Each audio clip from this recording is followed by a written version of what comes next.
ఒక మీట్ షాప్‌ని చూపించడంతో movie start అవుతుంది. ఇక్కడ వివిధ రకాల జంతువుల మీట్ అమ్ముతూ ఉంటారు.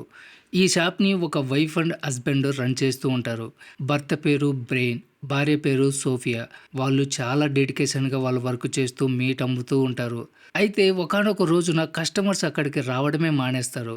అలా వాళ్ళ వ్యాపారం చాలా దెబ్బతినిపోతుంది. కస్టమర్స్ ఎవరు రాకపోవడం వల్ల వాళ్ళు చాలా లాస్ అవుతారు.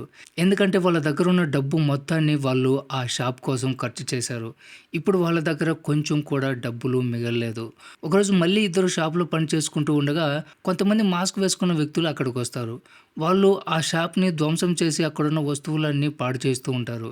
అయితే ఇక్కడ ఇదంతా కామన్. కొంతమంది వెజిటేరియన్ పీపుల్స్ అక్కడ మీట్ అమ్మే షాప్స్ మీద తరచూ దాడి చేయడం సర్వసాధారణం. అలాగే వాళ్ళు బ్రెయిన్ షాప్ మీద కూడా దాడి చేశారు. బ్రెయిన్ వాళ్ళని అడ్డుకునేందుకు ప్రయత్నం చేస్తాడు. వాళ్ళలో ఒక వ్యక్తి మాస్క్‌ని తీసి అతని మొహం కూడా చూస్తాడు. ఈలోగా మిగతా వాళ్ళొచ్చి అతన్ని తీసుకొని వెళ్ళిపోతారు. అయితే ఇలా జరగడం మొదటిసారేమీ కాదు. ఇలా ఎన్నో సార్లు వాళ్ళ షాప్ మీద దాడి చేశారు. నెక్స్ట్ సీన్‌లో బ్రెయిన్ తన వైఫ్‌తో పాటు కలిసి తన ఫ్రెండ్ ఇంటికి వెళ్తాడు. అతని పేరు టోబీ. ఆ దాడి జరిగిన తర్వాత బ్రెయిన్, సోఫియా చాలా నష్టపోయారు. అందువల్ల వాళ్ళు బ్యాంకు నుంచి కొంచెం డబ్బు లోన్‌గా తీసుకుంటారు. కాబట్టి వీళ్ళు త్వరగా ఆ డబ్బు కట్టేయాలి. అయితే వీళ్ళ దగ్గర ఇప్పుడు ఏమాత్రం డబ్బులు లేవు. పైగా వాళ్ళ షాపు సరిగ్గా నడవటం లేదు. ఈ విషయం పక్కన పెడితే టోబీకి కూడా ఒక షాప్ ఉంది. అతని షాపులో బిజినెస్ బాగా జరుగుతూ ఉంటుంది. అతనికి చాలా డబ్బు ఉంటుంది. అందువల్ల అతను బ్రెయిన్‌ని ఆట పట్టిస్తాడు. బ్రెయిన్ దగ్గర డబ్బు లేదు. కాబట్టి అతను సెక్యూరిటీ గురించి కూడా పెద్దగా ఏమీ పట్టించుకోడు. కాబట్టి టోబీ బ్రెయిన్‌కి ఒక గన్ ఇస్తాడు.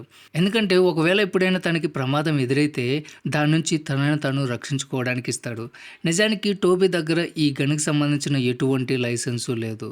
అయినా కూడా అతను సెక్యూరిటీ కోసం ఆ గన్ను తన దగ్గర ఉంచుకుంటాడు. ఆ తర్వాత వాళ్ళిద్దరూ ఇంటికి బయలుదేరతారు.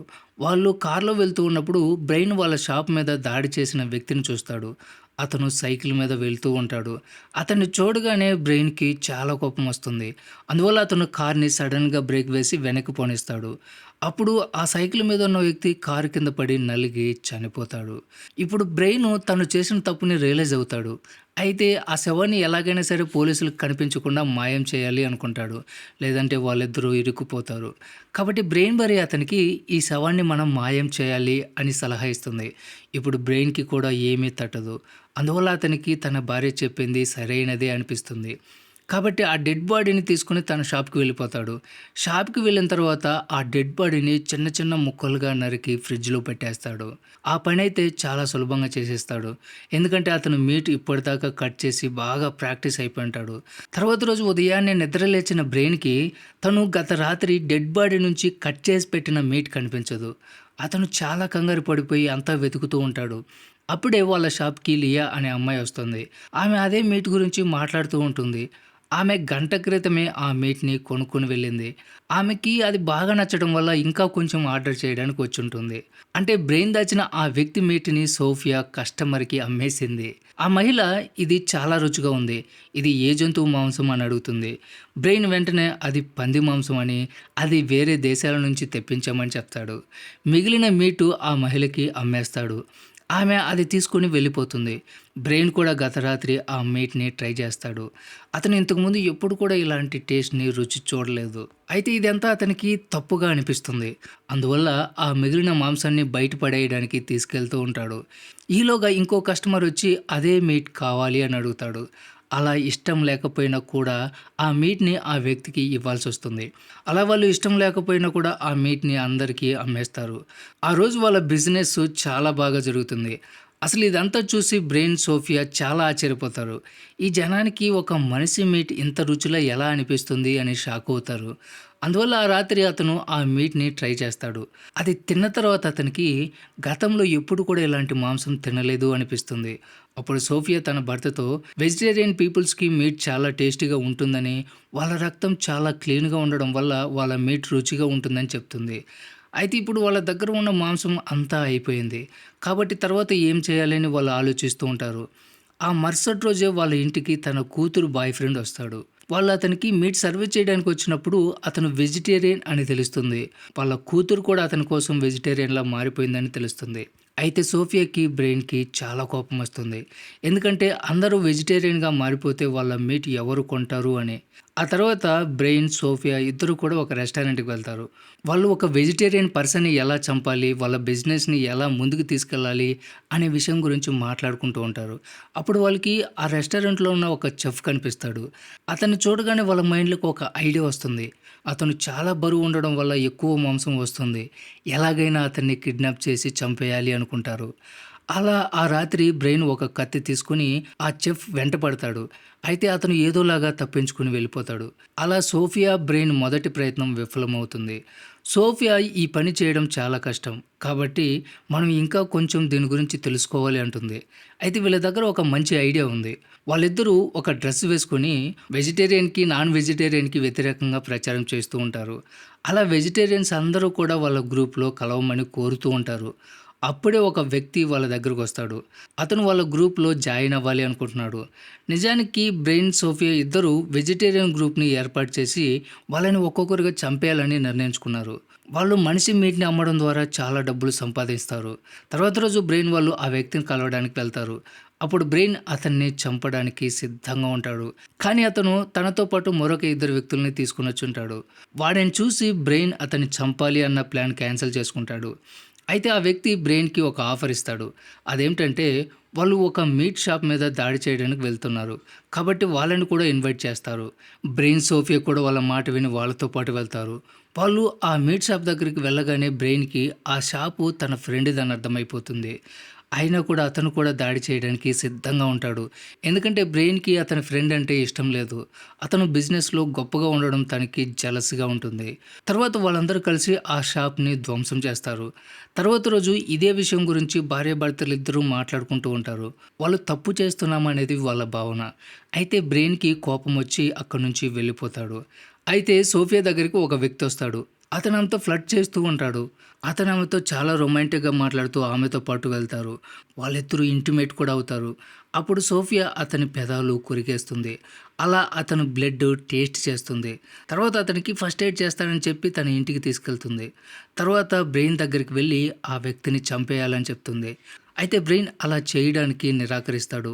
అప్పుడు ఆమె ఒకవేళ నువ్వు ఇలా చేయకపోతే నేను అతన్ని పెళ్లి చేసుకుంటానని, అతనితోనే ఫిజికల్‌గా ఉంటానని చెప్పి బెదిరిస్తుంది. కాబట్టి బ్రెయిన్ చేసేదేం లేక అతన్ని చంపడానికి అంగీకరిస్తాడు.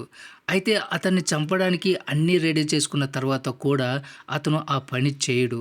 అప్పుడు సోఫియా ఆ వ్యక్తి దగ్గరికి వెళ్లి రొమాంటిక్ అవుతూ ఉంటుంది. అది చూసిన బ్రెయిన్ అతను డ్రెస్ లేకుండా ఉండడం వల్ల వాళ్ళు ఇంటిమేట్ అవుతున్నారు అనుకుంటాడు. అలా కోపంతో అతన్ని చంపేస్తాడు. ఆ విధంగా సోఫియా చేయాలనుకున్న పనిని పూర్తి చేసేస్తుంది. ఆ తర్వాత కూడా వాళ్ళు ఇంకో హత్య కూడా చేస్తారు. అయితే వాళ్ళ ఫేస్‌లో ఎటువంటి భయం కానీ, ఆందోళన కానీ కనిపించదు.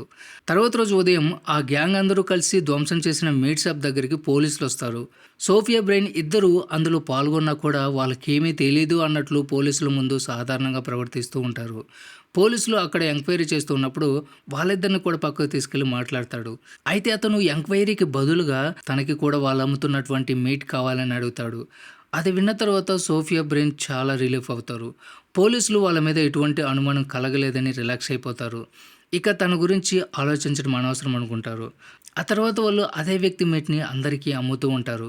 ఇప్పుడు బ్రెయిన్, సోఫియా ఇద్దరూ రకరకాలుగా చాలా మందిని చంపేసి అలా అమ్మేస్తూ ఉంటారు.